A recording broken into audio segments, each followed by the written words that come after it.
எப்படி நம்ம இந்த காரியத்தை ஜெயிக்க போறோம் அப்படின்னு யோசித்து கொண்டிருக்கிற அந்த காரியத்தின் மத்தியில் கர்த்தர் சொல்றாரு, உன்னை அந்த காரியத்தில் ஜெயம் கொடுப்பதற்கு என்னுடைய பர்வதத்திலே எல்லாவற்றையும் நான் பார்த்து கொள்ளுவேன்.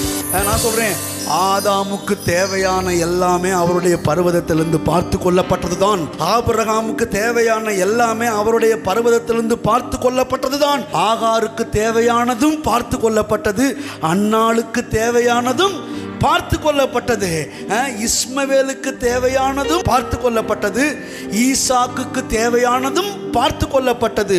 ஒரு மனுஷன் இஸ்ரவேலனுக்கும் எல்லாம் பார்த்து கொள்ளப்பட்டது.